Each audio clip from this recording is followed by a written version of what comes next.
What's going on, people? It's your man the YB back once again. Big shout out to my doggy. Which doggy is it, folks? Alistair Liscott for coming through and boosting up the coin. So, got some breaking news for you, man. Hooray now.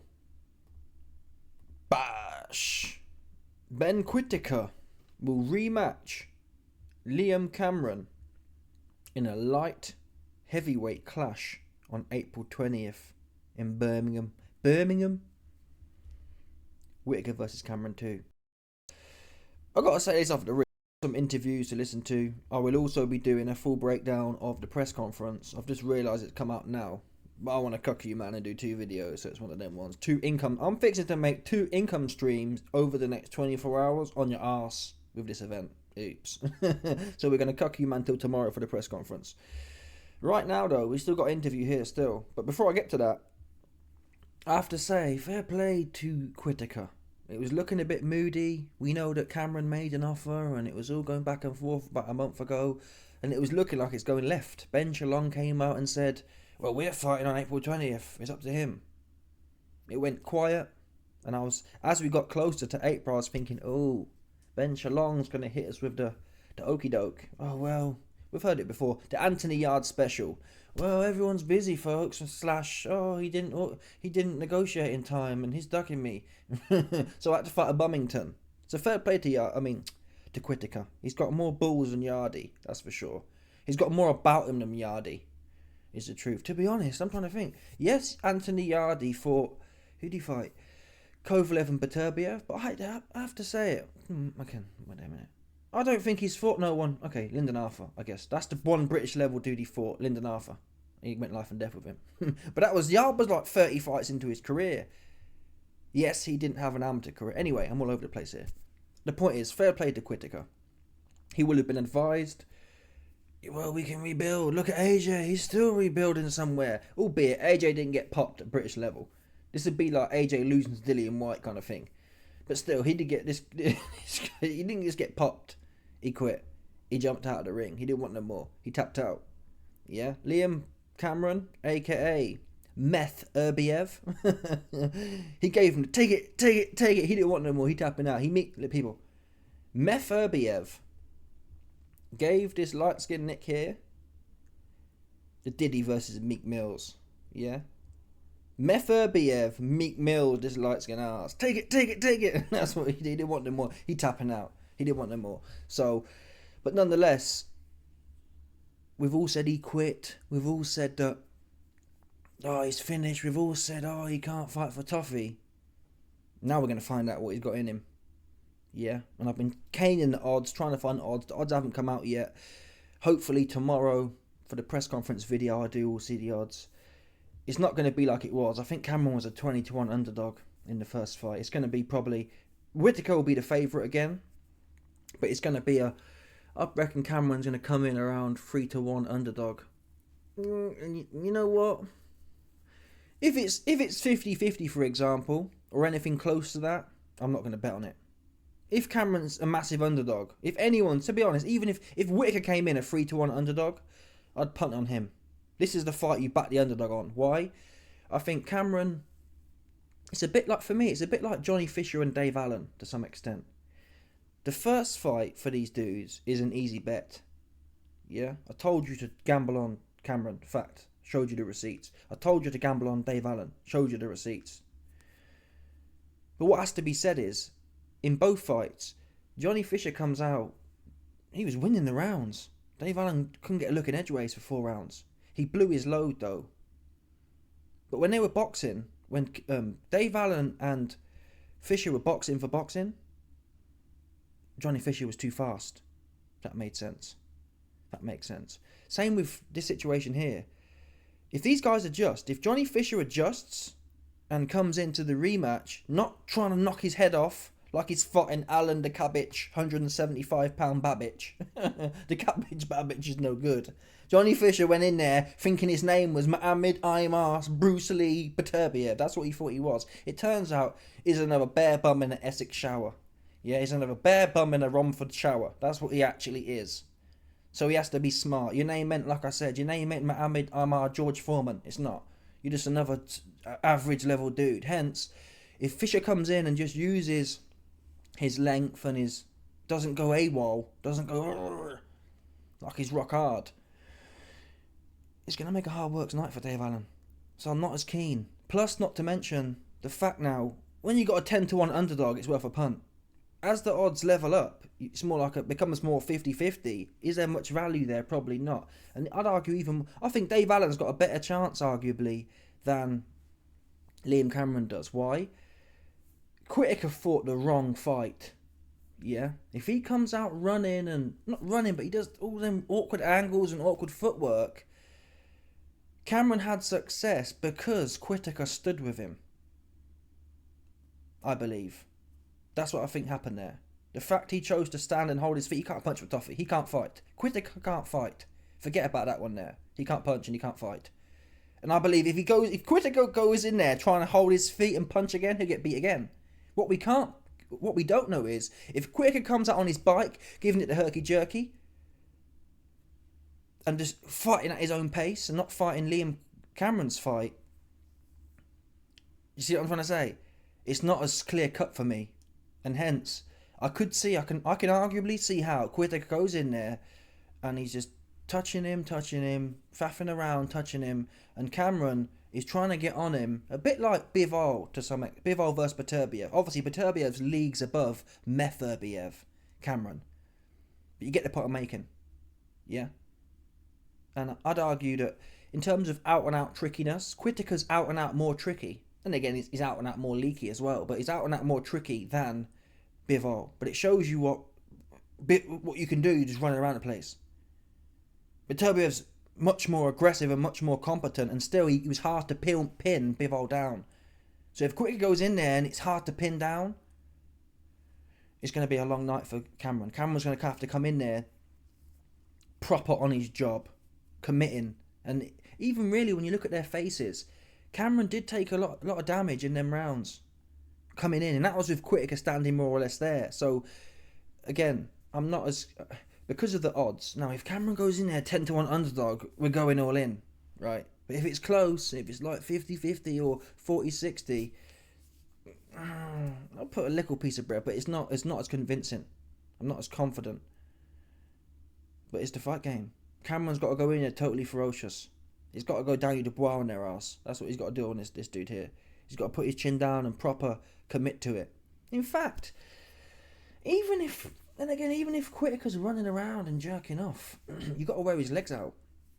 You've got to really, and he was doing that, to be fair, but Whittaker wasn't moving and messing around as much. And maybe Whittaker's shot now. Maybe he's felt the shots and he'll be scared to death now. And he won't even want to be tricky and letting his hands go. There's a possibility Whittaker goes in there and he's a shell of himself. You know how AJ was after Ruiz won? Just chokes. That is possible too. So you know what? We'll see the odds. Cameron's going to be a 2 or 3-1 underdog. And on that basis, I'll lean towards that if I'm going to put money anywhere on the underdog. Because whatever you say about Cameron, he's still got it all to prove. He's already said in the press conference, I saw a little clip, he knew this fight was happening. He's been training. So he's going to be on it. Yeah? He's going to be red hot, ready for this. He was training over Christmas. Yeah? He's already semi-long. And by April 20th, he's going to be full engorged mandingable. That's what he's going to be for Ben Whittaker. But yeah, fair play off the rip. Fair play to Ben. We laughed at him, but listen, he's the one getting in the ring. He's the one making money. He could have faffed it and said, oh, Ben, Shalom, let's rebuild. He didn't. So yeah, that does carry respect. But the ultimate respect he'll get is when he goes in there and handles and puts the right wrong. And everyone really, to be honest, everyone will forget about it. If he goes in there with Metherbiev, Liam Cameron, and looks phenomenal, I'm certainly going to discount what happened before. I guess you can argue, obviously, if he's getting in there with Beterbiev, I wouldn't put it past him feeling something and jumping out again. I'm not going to lie, but you have to give him respect for that, for getting back in there. Anyway, let's get to the bars. Bars. Before we get to that, though, you must be delighted that you get the chance to, in your eyes, probably right or wrong. You know, Easter Sunday, the resurrection of Jesus Christ, the main man, and if it wasn't for him, we wouldn't be here now. So I believe that day is written for a reason. Oh, not the biblical bars, man. Not the biblical bars. To be fair, I've never heard this guy talk about God. You see what a whooping does to man? Yeah, a whooping will humble man so hard. He'll be thinking about God. This guy's been thinking about God for 4 months. God's forsaked him. That's how he ended up. I've never heard him mention God. It was all about him before. I'm too pretty looking. I'm too good with it. Now he got his ass whooped. It's only God can help him. Same as Tyson Fury. Same kind of bars, man. Oh, God chose this one. Well, he whooped you again, man. You said whooped you again. Yeah? Stop playing with me. This ain't got nothing to do with God. To all due respect. There's babies dying, there's babies starving. You think God's care about your boxing match? If God did intervene, he ain't intervened in your corny boxing fight. Right? It's ridiculous. Get in there and do something, man. Yeah, I'm sick of hearing religious bars when it comes to self-determination. Yeah? This ain't like, oh my God, I've been diagnosed with cancer and it's only God can help me now. Get in there and fight, man. Yeah, God chose this date for me. Come on, man. The day I come back, that's the day I could look good, that's the day I win, and that's the day I move forward. Did you feel that you had to do this? That you had to take this rematch because there are so many question marks hanging over you at the moment? Yeah, to be honest, I had a lot of options, but this was the right option for me. Just do what I gotta do, win. Respect for that. We still don't know about Dave Allen and the Romford Bull. Yeah.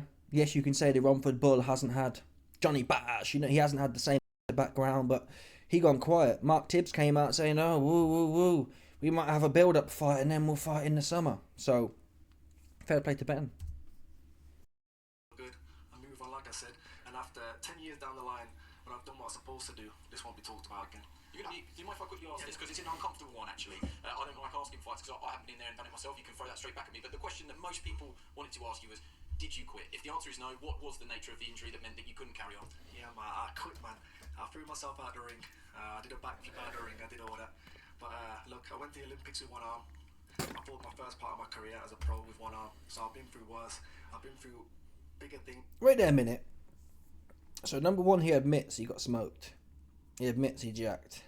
Yeah. But number two, oh well, I went to the Olympics with one arm. If you went to the Olympics with one arm and got a bronze medal, why couldn't you finish that fight with a bum ankle?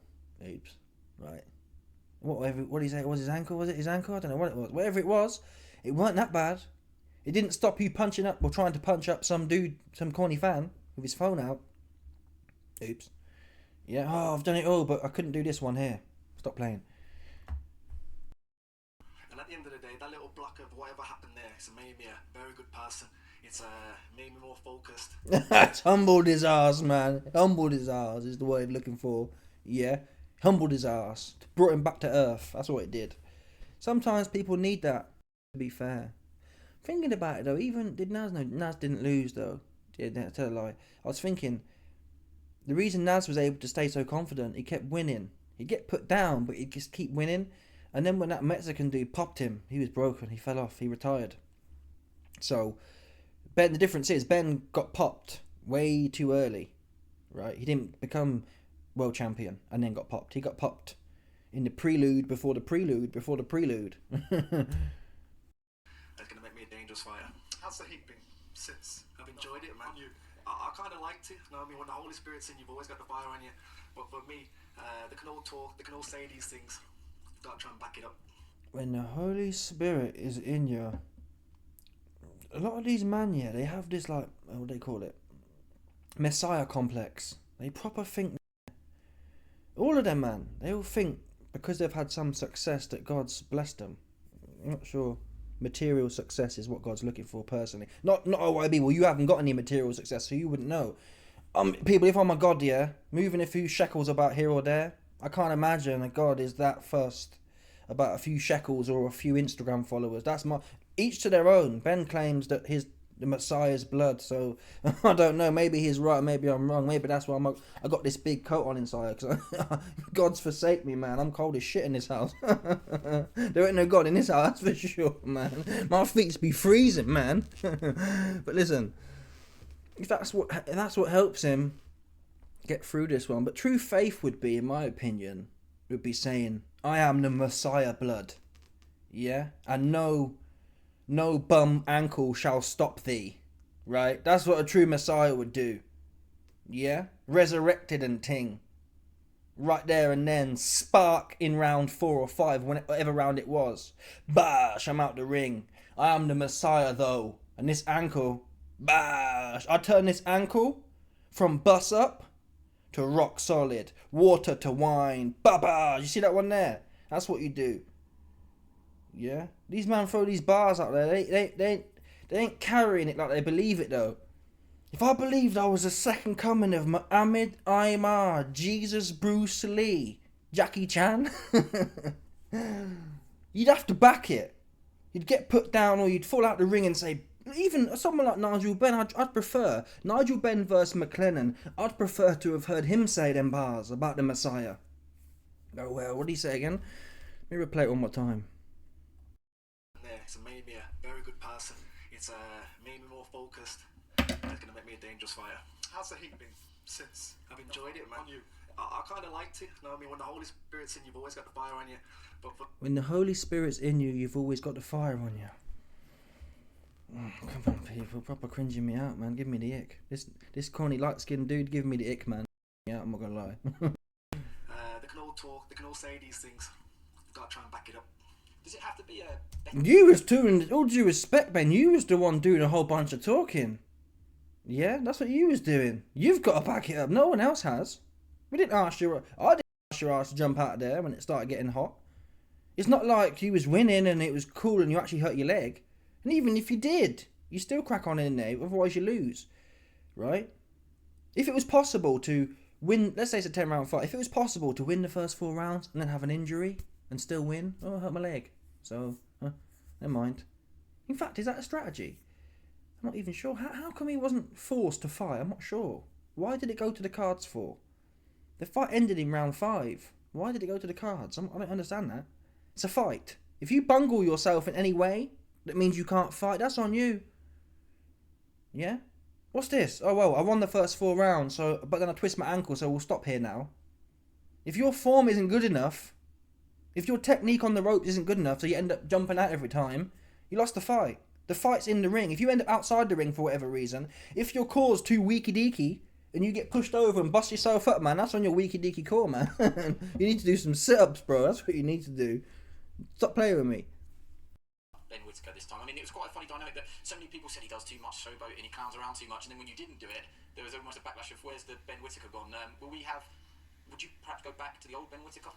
That performance was not a reflection of Ben Whittaker. It was a terrible performance, if I'm honest. But if you watched it, it was like watching 2 people fight at Wetherspoons. It was terrible. But at the end of the day, I can go back and correct what I've got to correct, and I'll come back and you'll see how good I am. Before you go, will you give a final message? What can we expect before we bring Liam Cameron in and he can have his say? There's no messages. People know the real me. Turn up, get your tickets, and you'll see something great. Okay, you can give him. Yeah, it's interesting. I do believe he's been broken. I watched a part of the press conference, and to me, he seems broken. Yeah, fair enough, he's taken the fight, but he have the same. Maybe he's thinking now I want to prove it, and then I'll start talking again. But from what I saw in there, it felt like an introduction to professional boxing to me, and I've seen it many times recently. At least I've seen it many times before. These guys are great on top fighters. Even look at AJ. He was knocking everyone out, looking really hard. He got popped by Double Cheese Ruiz, and he's never been the same since. Yeah, this generation is made of on-top fighters. Bullies. So I will not be shocked at all that he can't put it back together again. Same as even Naz, right? Again, the difference is Naz got to a high level of success first before he fell off, but the same principle. We're all good when we're winning. Oops. You lose. Broken. Whittaker's loss came a lot earlier than AJ's and Prince Nassim's. It's still a quick loss though, and whether it's early or late in your career has the same effect potentially. Oh, in fact, arguably even worse. If you lose at World Championship level, you can say, well, this guy's top level. Being forced to jack against Liam Cameron. If anything's going to break you, it's going to be something like that, right? But I'm not wishing that on this dude. I hope he comes back and proves everyone wrong. But I'm just telling you, statistically, what the odds of what we're looking at here. Do not be shocked if he's proper finished. If he goes in there and he's just scared to death. He don't even want to do no moody slipping and sliding anymore. He's just like AJ was versus Ruiz too. Even so, though, his twitch, he might be able to get through it against Cameron, like AJ versus Ruiz too. But it'll never be the same again. He's not going to be able to take that kind of style and go into world level with it. To Johnny, and we'll usher you off this way just to avoid any clashes, and we'll bring in Liam Cameron. Now, as I said, I've got a long list of questions for Ben. I haven't got that many for you, which you'll probably be delighted to hear, actually. But I've done the talking, and I back it up. I did my talking. I said I'm going to put it on him. I'm going to make it hell for him, and that's what I did, didn't I? I spoke to you on our side, and you said, did he underestimate me? Was it about me, or was it about him? What was your attitude? What was your mindset to it? Just it's a fight, innit? I don't take boxing as boxing. It's a fight. He's got the best strength and conditioning dietitian. My camp were thrown together with my trainer Pierce Goodgen. I ain't had this backing, so all these excuses are stupid. But I like this new Ben Whittaker approach, the humble guy. That's what we wanted to see in first place. Did you want this fight? Yeah, I've turned loads of fights down. We were actually going to move on about a week ago. We took this one. I've been offered all other fights. I get the impression you just don't care too much, you know. I think that's fair enough. I think the first interview you 17 years ago, I can confirm that you were the same Ben as you are now. But I wonder, there's so much talk about what Ben Whittaker didn't do, what Ben Whittaker wasn't able to implement. Does that take away a little bit because he wasn't able to do it because you didn't let him? Do you feel like you're perhaps not getting as much credit, or are you just, not comfortable with all of this talk? They all say that. Oh, I box rubbish. Don't you think I'm going to not make you box at your best? That's my game. What I'm going to do, I'm going to throw you off. Whether it's hit you a couple of times at back air, like people said, but as long as the ref don't say anything, I'm good. But I'm sick of it. He shouldn't have hopped that game up, man. He shouldn't have hopped that game up. I know what you're saying, yeah, but those little plays there, you don't want to highlight to it. I bossed him on the back of his head. On the Johnny Bash. He didn't like it on the back of his head. You shouldn't have hopped that game up, man. Because now the Ben Shalom, he ain't stupid. He's going to hear that, and the referee, he's going to be proper licking the referee's arse before the fight, saying any back shots, and the minute you bosh him there, 1 point off. So you I'm not necessarily saying he should. I think this side, spark on the back of your head's no good, yeah. But here, I don't have a problem with here. On the side, the back side of your head, right? Not the spark back. Let's say your head's a square, but you got a blockhead, yeah. I'm not saying the back one. I'm saying anything on this side view, you should be able to give him the Johnny Bosch on. I believe. I think the rules say something about the ear. It's like the ear and up, which is probably more or less. Anyway, whatever. But yeah, you have to give credit to Liam Cameron. Pressure does bust pipes. Yeah, as a fact, pressure busts pipes. The little sparring I've done with dudes who move around, I get teed off on for a few rounds. When they start getting tired, their legs start getting tired, and their arms start getting tired. Then it's time to work. You get pinged around for a few rounds, then they lose all that ping, yeah? All that running around is not sustainable. Yeah? Unless your name's Muhammad Ahmad Yusuf, which is very rare. Look at Bivol. Oops. How'd that work for him? Pressure bust pipes. And all that other technical rubbish, it's hard to learn. What I can learn is bash, bash, and I'm plodding forward like a heavy bag until your legs get tired. And that's not always going to work. Sometimes they'll be too quick or too skillful, like Floyd Mayweather, for example. De La Hoya whooped his ass, to be fair, though. De La Hoya gave him the beats. So even then, that shows you. De La Hoya's, in that fight, was pretty much straight up and down. He's coming straight in, and his hands are going. Oops. Well, that slick shit with Floyd, he looked silly for most of that fight against a washed-up De La Hoya. So, that's the bottom line here. You've got to commit, though. You can't let him get into a rhythm and second-guessing yourself. You've got to... What is it, 1945, man? That's wrong, but whatever. You get the point I'm making. It's beach in Normandy, man. We're storming the beach in Normandy. You best believe it. We're going straight in straight lines. That's what we're doing. All over him. Don't give him no time to breathe. And when you get him on the ropes, it's time to work. And I've been saying that about Whittaker. He fought some bums with stiff legs and stiff feet and stiff everything. And a few times he was on the ropes, he's like doing all this. Accident waiting to happen is the quotes I made. You got to get him there and then make them accidents come to life with his leaky deaky defense. But you know, I said in this press conference. you'll be fine. Don't worry. But what I would say to you is, you worked long and hard to get to this position. So to stand there and look at that poster behind you with your name on it and you're top of the bill, and with everything that's happened in between in your career that I think is well documented, you say you hate it all, but actually, is it not a strange sort of love? You've worked hard to get to this position. I shouldn't really be saying this, but you should enjoy it. Actually, this is your moment now. I've never had the mic before that much on me, so it's like a bit too much now. But look at this. This is beautiful. Me and Whittaker have done this. I'm supposed to have been beat and got moved on and chucked aside, but I made it hard, didn't I? I asked Ben the same thing. I said, what was the heat like? Now the heat's been on you, but it's been differently. How have they probably been with you since that fight? Being awesome, great. I'm going to say awesome then, like I'm American. Getting carried away on it. It's been great. I find So yeah, I just hope. I mean, like I said, Liam's been in camp. He's just got to come in and fight like the first fight. He was fighting like his life depends on it. It's the same. Don't get lost in the sauce. That fight's not going to be nothing. If you lose his fight on points, he's moving on. Yeah, you have to literally go in there with nasty intentions. That's what you have to do. Bad, nasty, spiteful intentions. It's me or him. That's got to be it. Because, like I said, there is a chance here he's just boxing your head off and he's not engaging at all like he was before. Before he was getting backlash. Oh, Ben Whittaker can't stop no one. Or he can't punch. And he came into it was like the stars aligned for this fight. You was down bad. You had it all to prove. He, at the same time, wanted to prove he can punch someone up properly. So he was there, right? It's completely different. When someone's standing with you, you're clearly... If I knew that, people, if this ring was 10 foot big, I'd bet on Liam Cameron. When someone's moving, though, you got to get on him. You got to get on him. You got to get on him, no matter what. And I actually believe it's safer. The time I get pinged around is when I'm standing there. When you're walking straight in, you will take a few maybe, but you're putting the onus on them to react. If you're just standing like a heavy bag just getting pinged around, not coming straight in, it's more risky. You got to go in there, man. Straight in there. Straight in there.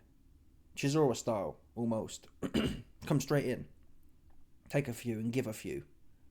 That's where Liam Cameron's edge is here. And get him flustered. The quicker Cameron can get him flustered and remind him. Because I believe at some point it'll be flushing through Whittaker's head. Oh no, it's happening again. That's what you've got to do. You've got to bring him to that place where he's thinking, oh, is it happening again? He will think that. Unless he's comfortable. If he's comfortable, he's not going to think that. If you get in there round 3, round 4, and he starts getting a bit tired because you've been all over him, chasing him from one side of the ropes to the other, and whacking him with a few shots, and he starts doubting himself, that's when the wheels will fall off quick. Or a little bit of doubt creeps in, and it's over for him. You have to enforce doubt. He's not going to just start doubting him. Oh, he might just doubt. He might get in there and shit himself anyway, but you get the point I'm making. You can't control that. You have to control your action. You can't control if Whittaker's going to lose his head without you touching him. You have to assume he won't. So you stick it on him and you make him lose his head. Anyway, let me know your thoughts, people. Smash the like button, subscribe, like with the bell, 100%. There's no doubt about this one. People, stop it.